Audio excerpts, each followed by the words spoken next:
Cruz. Thank you. You're welcome. Thank you. Thank you so much for inviting me to speak to all of leadership here. I appreciate it. And to speak on such an important day, National Girls in and Women in Sports.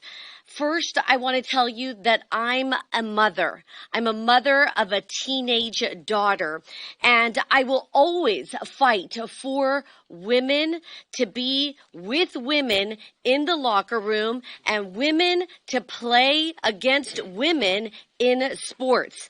Let me be very clear. Young girls should never be forced to be in a locker room with men. Never.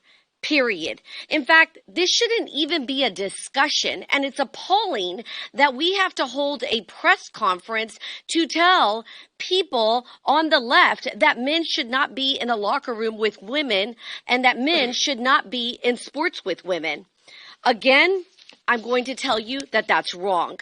I'm proud to be pro-women's sports.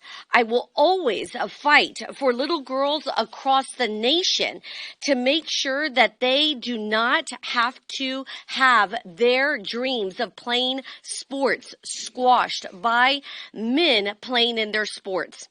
In addition to protecting young girls, we're also tackling the fentanyl crisis. As you know, I live in a border district. I am honored to represent a border district where we have seen the chaos that has happened under the Biden administration. This must and will stop, and we are already seeing it stop under President Trump's administration. Just in the recent years in South Texas, our law enforcement made a stop. And in this stop, they found 3 gallons of liquid fentanyl that was seized. 3 gallons. We think of 3 gallons of milk in our refrigerator. Those same 3 gallons could kill over 5 million people. That is twice the size of Houston, Texas. Wrap your arms around that. And that was just one drug stop by our brave law enforcement officers in South Texas. That being said, I proudly support the Halt Fentanyl Act to help our law enforcement agents, not only in South Texas, but all across this nation. As a congresswoman, I have sat with many mothers like me that have young teenagers who have died because of fentanyl, because their child took what they thought was a candy or took a pill for an allergy or another ailment and ended up dying because of this. This act is so important, and I'm proud to support it. I'm proud to join President Trump and all of my colleagues to stop the chaos at the border, but to also stop the fentanyl that is crossing our border. I thank you for your time and for your attention. We must keep men out of women's sports, and we must stop the chaos at the border and the fentanyl that has come through because of it. Thank you. I yield back. I rise today to share a huge win for Texas agriculture.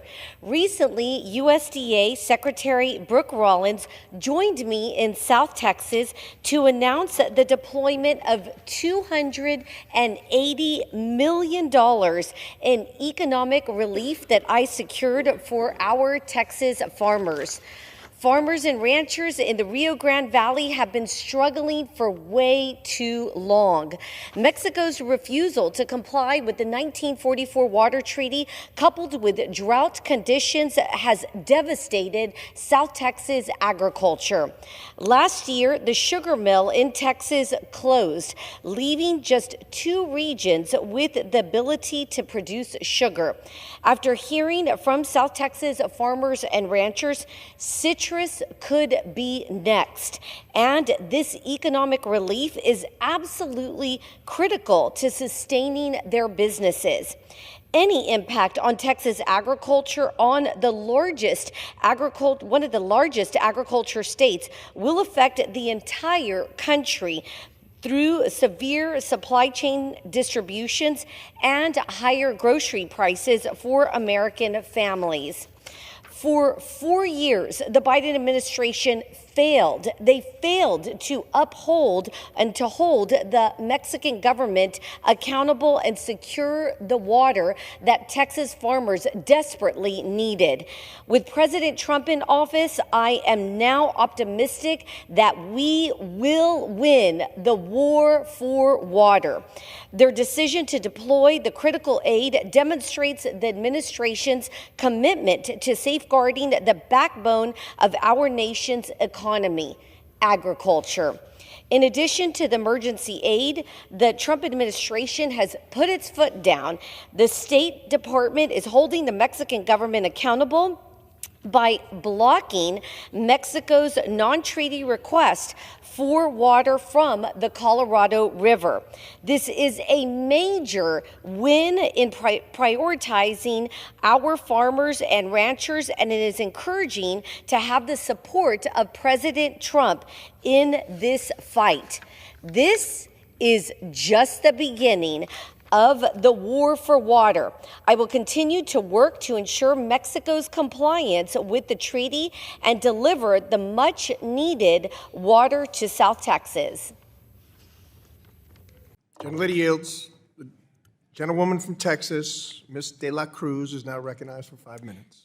Thank you, Mr. Chairman, and thank you for allowing me to wave on to this hearing.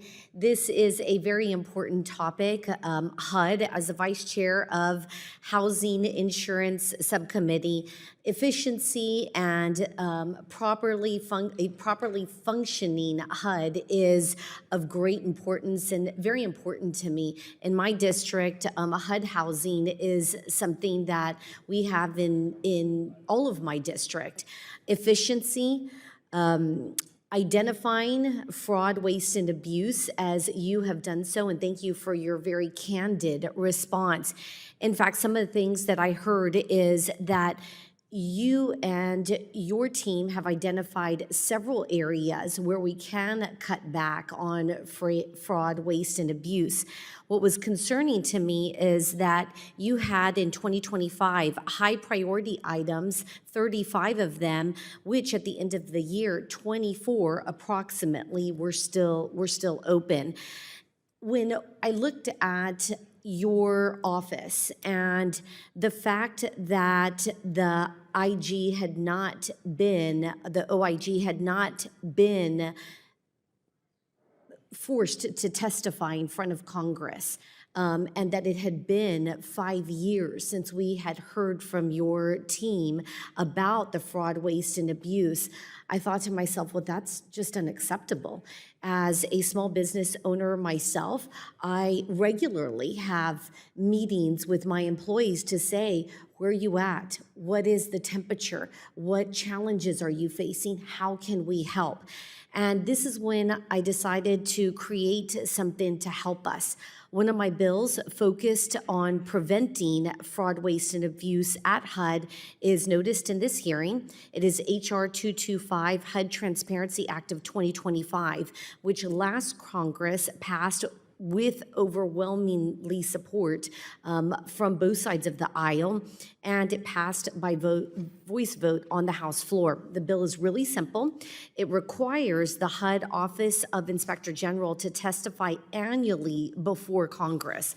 Again, very important. The need for this legislation is underscored by the fact that the HUD Inspector General's office, again, hadn't testified since 2023. Mr. Begg, having you here today and listening to what you have said furthers my resolve for the need for this bill. So my question to you is, as acting HUD IG, can you speak about the impact that pointed congressional attention in the form of a required annual HUD OIG testimony would have on HUD and the OIG's mission to help prevent fraud, waste, and abuse? Thank you for the question. We welcome the opportunity to come before this committee and our other committees of jurisdiction as requested to provide testimony. We are thrilled to have an opportunity to talk about the important work our staff is doing and also stress the need for actions that can help HUD be more successful. So do you feel that by coming here on an annual basis and bringing your concerns to our committee, that will help further support the need to stop the waste and abuse and give you the tools that you need? I do. Excellent. Thank you. The last question that I have in the short minute is I also introduced another piece of legislation, which is ensuring access to the Whistle Protections Act to provide whistleblower protections for employees of HUD contractors with contracts predating 2013. Section 4712, the anti-retaliation provisions. I know this is one of the first topics that you mention at the top of your management challenges report in FY25. So can you briefly share with us how important whistleblower protections are to help preventing fraud, waste, and abuse at HUD? Whistleblowers are critically important for identifying fraud, waste, and abuse, and the thousands of contractors that HUD utilizes have many thousands of employees who have direct knowledge of and access to information that we would want to know about fraud, waste, and abuse. Ensuring that they're free from retaliation is key so that they feel protected to come forward. Without those protections, the chilling effect on them disclosing information that's critical to improving HUD programs is significant. Thank you so much. I yield back. Now recognize the gentlelady from Texas, Ms. Cruz, for 5 minutes. Thank you, Mr. Chairman, and thank you, Secretary, for being here today. I sit before you with immense gratitude and a profound sense of hope for our farmers, especially in Deep South Texas. We are indebted to you for not only focusing and visiting our Rio Grande Valley and our Deep South Texas, but talking about what was the number one issue for us, which was the water deliveries that came from Mexico that they were obligated to give us due to the 1944 Water Treaty. Your tireless effort in putting that at the front of the national stage and sitting in the Oval Office many times with President Trump and being the voice for South Texas farmers who had really lost hope, many of which lost their farms. In fact, as you know, we lost our sugarcane industry due to Mexico not delivering that water. So thank you from the bottom of my heart and from all of South Texas.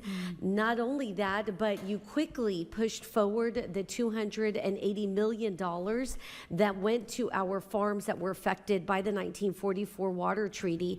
Yesterday, I had one of my farming constituents here that I took to dinner, and she said, Monica, we received our money from the $280 million that were allocated to us, and it saved our farm family. Had we waited even a moment longer, I would not be able to sit with you today as a farming family. So amazing. I know that it made a profound impact. Thank you, thank you, thank you.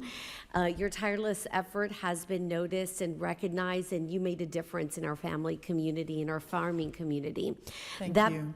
That being said, I also want to say that the next step for us with the 1944 Water Treaty is that we work together with you, with the Secretary Rubio, as well as the Trade Secretary, to make sure that we get the 1944 Water Treaty as part of the discussion into the USMCA agreement.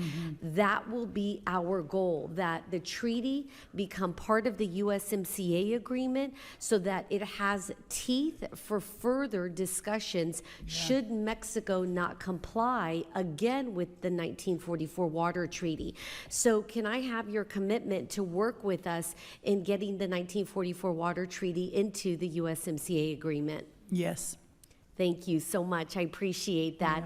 So now that we've made big strides in getting water delivered to our farmers, the next thing is the screwworm. That is something that is of great importance to our farmers, our ranchers, our cattlemen are very, very worried about the screwworm. It's a devastating pest that poses a severe risk to our livestock and our wildlife, and is threatening generational farms and farming families. It could have catastrophic consequences to our agricultural economy and to our natural ecosystem. Recognizing the urgency of this threat, I was proud to introduce the New World Screwworm Preparedness Act of 2025 and believe that this legislation will help bolster our defenses and enhance surveillance and ensure that we have the necessary resources and infrastructure to prevent and respond to potential outbreaks. With this in mind, I would like to encourage you to consider a new sterile fly facility is established here in the United States, but consider more air base in Hidalgo County as its potential sites. Would that be something that you would consider? Yes, and we will be in touch on that very soon. But you are 100% right, Congresswoman, and it continues to be my great honor to partner with you. You are relentless and just such a great advocate, and I'm just really honored. First on the water, now working together on the screwworm. I know you know this. I'm in constant communication with my counterpart in Mexico, Secretary Bertigay, and the Mexican government. We have to move the screwworm back, and if we don't, we'll have another 3 decades of trying to recover from it. So we'll have an announcement very, very soon, and you'll be hearing from our office on that. Excellent. Well, thank you. I hope that more airbase will be considered since it does have the infrastructure available to combat this. Yes. Thank you. I yield back. Thank you. You're recognized for 5 minutes. Thank you, Mr. Chairman, and thank you to all of our witnesses for being here today. As a South Texas member of Congress, I come from a district where we are hardworking, blue-collar, entrepreneurial, and really business-driven. Most people I know walking into my local grocery store and familiar faces. I can tell you that the money that they earn and that they invest, they want to know that that money is growing for their future, for their family's future, and not to promote a political agenda. So I'm grateful for you all to be here today to discuss this important issue, because there are some activists that are using this system to advance their agendas rather than maximize shareholder value for our constituents. That being said, Ms. Keel, I think for some people back home, it's hard to understand what the Rule 14A8 really is, and just the basics of it, how it impacts. So if you were talking to my person in rural Texas, could you give us some basic information about this rule and how it greatly impacts their life in George West, Texas? Sure. So the rule basically came into effect in the 1940s. And the purpose of it was to bring matters of concern to their fellow stockholders. So it's meant to have stockholders have access, to management. But over the years, what we've seen is that it's not really bringing matters of concern to their fellow stockholders. It's bringing matters that are concerning to them and, very narrowly just them. So right now, we'll see lots of shareholder activists from both the left and the right will submit proposals relating to all sorts of issues. Some are governance, some are compensation, and then we have a lot of proposals on what we call the E and the S, so the environmental and the social. And those are going to be addressing highly politicized topics that reasonable minds can certainly disagree on. And so once they submit those to a company will be obligated to consider that and put it on its proxy statement unless it decides to exclude it. And then there's an entire process for having that going through that process. So you mentioned that these are activists from the far right and the far left, that there is an issue here that we need to address, and that issue needs to be rational guardrails to put in place. So this should really not even be a partisan issue. This should be a common sense issue. What guardrails could you share with my constituents listening today that would be very effective? Sure. The simplest one is really a threshold of ownership, right? To ensure that there's some sort of alignment, that somebody is not just buying $2,000 worth of stock, which is not to say that that's not a lot of money, but to be able to influence the policy of a Fortune 500 company for that amount is there's a big gulf there. So I think that that's what would be the most important thing, is that they, as shareholders in the pension funds, the 401ks that they've worked so hard with, they want people to be bringing proposals of value to the stockholders, that they can consider interesting ideas, not ideological agendas that are narrowly, sometimes tenuously would be maybe a generous word, connected to a company. So what I hear is ownership is vital to having a voice and putting your opinion into the agenda and into the future proposals. Is that correct? Yes. Now, thank you. I thought that your written testimony, especially your explanation on the company intake and response process to shareholder proposals, was helpful in showing just how costly and time-consuming they can be. Can you please briefly walk us through this response process? Sure. When someone gets a proposal, first they're going to say if they've ever actually already addressed it. In many instances, they will have already considered it. But if not, they're going to really have to think, a company will have to think about how it could impact the company. A lot of potential harms here: legal privilege, disclosing confidential information, disclosing strategies, disclosing sensitive information for employees. Sometimes it won't even be legal, right? So they have to analyze that. And then they have to analyze whether it would harm the business or whether there would be a cost benefit, having to understand what that connection is and whether it merits the investment. Thank you. I yield back. Thank you, Mr. Speaker. I yield 2 minutes to the gentlewoman from Texas, Ms. De La Cruz. Gentleman is recognized for 2 minutes. I thank the gentlewoman from Indiana for yielding her time. Today, Mr. Speaker, I rise with a heavy heart. We should not have to debate this legislation this evening. This legislation is the result of a horrific decision to assassinate a man of faith, a husband, a father, and a friend, Charlie Kirk. My heart aches for his wife, Erica, and their 2 beautiful, beautiful children, his loved ones, and all those who looked up to him, including my own 2 kids. They looked up to Charlie as well. My prayers are with his family and the entire Turning Point community who lost a leader and a friend. Charlie was taken from us in a cowardly act while exercising our most sacred American right, the right to free speech. He was sharing his values with young people on campus, inspiring them and debating them. A university that should be a safe place where ideas should be debated, not silenced. I am absolutely heartbroken over this evil act. I stand with many of my fellow Americans today mourning this deep, deep loss. I encourage my colleagues on both sides of the aisle to support this rule and the passage of the resolution to condemn the attack and honor the life of Charlie Kirk. May God bless the Kirk family and the entire nation who is mourning this deep loss. I yield back. The chair now recognizes the gentlewoman from Texas, Mr. De La Cruz, for 5 minutes. Thank you so much, Mr. Chairman. I do appreciate you having this important hearing today, and thank you to the witnesses for being with us.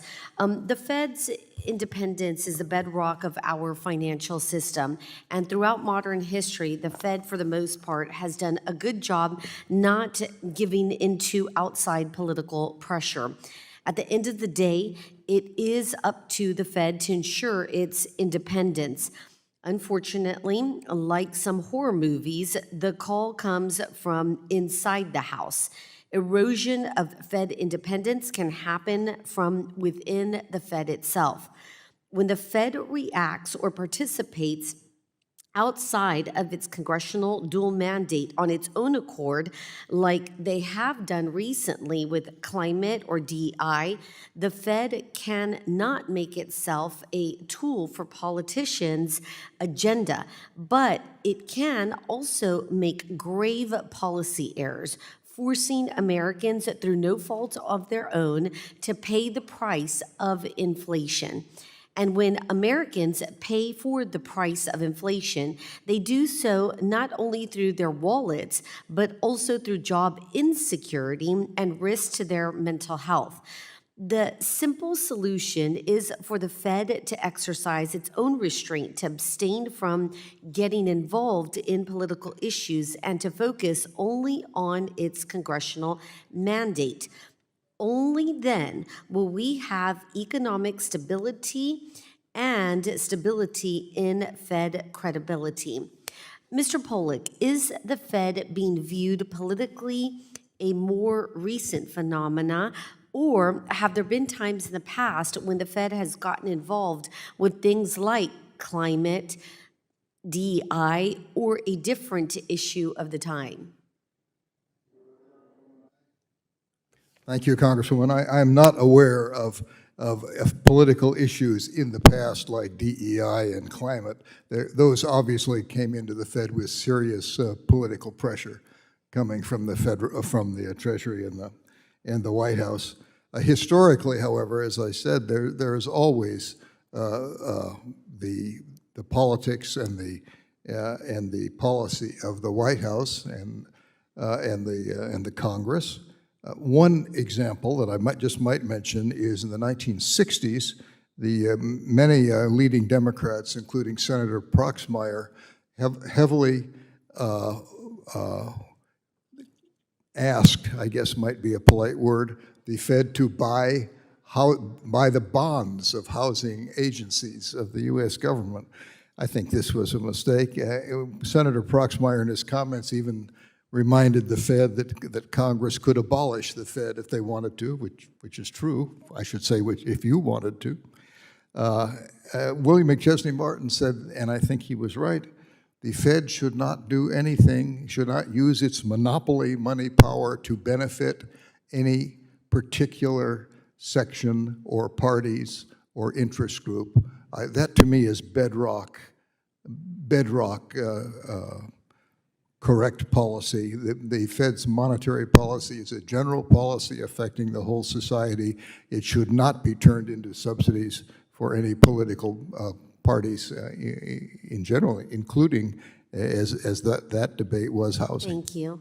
I reclaim my time. Mr. Holtz-Aiken, most people just think of the Fed board, but often it is the local Fed banks that are doing some of these more controversial studies on climate or whatever the topic is. In 2020, the Minneapolis Fed used its own resources to push for an amendment to the Minnesota Constitution on education policy. Does the Fed have a mechanism by which it can reprimand its regional banks that willingly insert themselves into fiscal and political issues? So I will say that we should get an expert on Fed's legal authorities in to answer that question, not me. My understanding of the situation is that, number one, the regional Feds are independent, they're private, and they're using their own money. But the board has some general supervisory powers over those regional Feds, and those may be the place where they could do something to the Fed. I think the larger issue is that the Federal Reserve System, like the board itself, should be cognizant of its activities so as not to endanger its standing as a monetary authority. And so I think self-restraint would have been the wiser path in that circumstance. In the same way, I think Stephen Moran should not. Sir. Our time is up. Gentlelady's time has expired.